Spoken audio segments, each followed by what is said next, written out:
Go to the big board with our own Bill Hemmer tonight. Bill, a lot going on. What's the latest? Indeed. Sean, good evening to you. Stunning report by Trey right now. I'll try and zero in a little bit on what Trey was describing there. Three stories, two of them in the south, and then we'll get to Kyiv in the capital city in the north is the third story. This is the town of Mariupol that Trey was just talking about. It has been, they've been pounded for 3 days, Sean. And some of the video here that we've seen on the inside of the city here, taking fire from the Sea of Azov and taking fire from the land as well. You know, why is this? Ask yourself, why is this so important to the Russian army? Well, you think about, you know, Putin went into this Donbass region here 8 years ago, and he took half of it. And if the Russian military that came out of Crimea about 9 days ago on a beeline up to Mariupol, if they can secure this city, you can now see the land bridge that starts to come down in a moment here, almost forms like a crescent there at the bottom part of the country. That's one aspect of this story here. The other one is to the left here past the city of Kherson that fell 2 days ago. It was the first city in the country that fell. And Russian forces have moved toward Mykolaiv as well. Keep that city in mind, city of 450,000. I'll explain why in a moment here. But if they're able to take the southeastern portion and make this link with the southwest, they'll go after the city of Odessa. And that, talk about a refugee issue there. There are 1 million people that live in Odessa. And that would be the next target along the line after Mykolaiv here. Story number two is the nuclear situation here. And Sean, I was on with you last night when we were talking about this area right here where we had the fire nearby. Well, there was a report a bit earlier today that the Russian forces are moving on this area, Mykolaiv. And in this town, too, there is another large nuclear facility. Now, we know the problems we had with the Russian fire when they surrounded this facility in the previous town, which is the largest nuclear facility in all of Europe. So now you could have another situation here where you're starting to question, you know, the safety and the security of the second nuclear plant here. This is where we were last night, Sean, and Hodar here. You have 6 different nuclear reactors. 5 of them were in operation. 1 was under construction.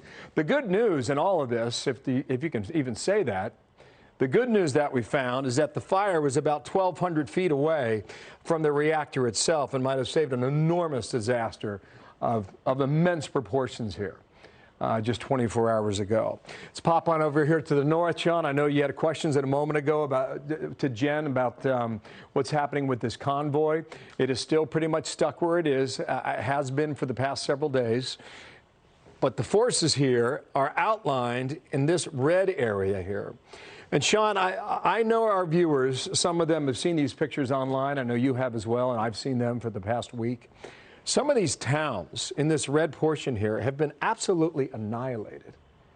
And I bring that up because here's the capital city of Kyiv, and we believe that still the incentive is to go ahead and surround this city with that convoy that stretches roughly right around this area and is holding there at the airport. We believe eventually this convoy is going to find a way to inch its way further south and then eventually take all that military hardware and surround the city. And if they do in Kyiv with a city of 3 million, which they've done in other parts of this country, you just imagine the devastation there and the loss of human life.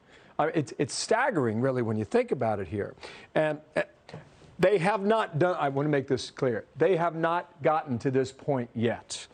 They're really pretty much right about here at the airport. And then some reports from Jack Keene's group a bit earlier today, the general was reporting that it appeared that as if the Ukrainian army had pushed the Russian army further west from the city. Bill, let me... maybe they... Go ahead, Sean. Yeah, go ahead. To hear those words, towns annihilated, is beyond chilling. You've seen them, right? You've seen the pictures.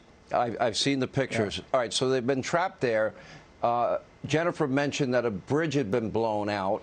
Are they able to cross? Where is that bridge in relation to where the convoy is? My feeling has been that if the convoy makes it to Kyiv with that many munitions and tanks and everything else that they have with them, and fuel, et cetera, and missiles, that this could be a massacre in Kyiv, the capital city. So stopping that convoy from ever arriving in Kyiv, to me, would be a top priority. So what is the status? What's holding them up? I'll give you the best approximate length here that I can. Let's say this is the city center of Kyiv, okay, Sean? The airport on a beeline is about 20 miles, but the convoy is stopped about 16 miles from the city center. And that bridge that you're talking about, in fact, coming up, I'm going to work for Laura at 10 o'clock tonight, but we're going to talk to somebody who was just in that area where that bridge is located. It's about this area right here, Sean. I wish I could push in and show you a little more specifics, but that's about the area where it is. Point being, a lot of your action is in this part of the city, okay, so far. And again, just keep this in mind.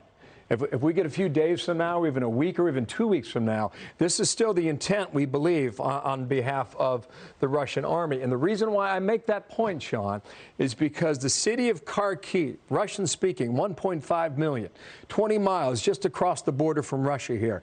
This city has been hammered, just like all the other areas that I was explaining a moment ago. And based on the reporting we're getting, it's surrounded, but it has not fallen. So they're still hanging on in the city of Kharkiv, which is, if I could just go forward just one time here, capital city Kyiv is here, Kharkiv is over here, and they're hanging on for now.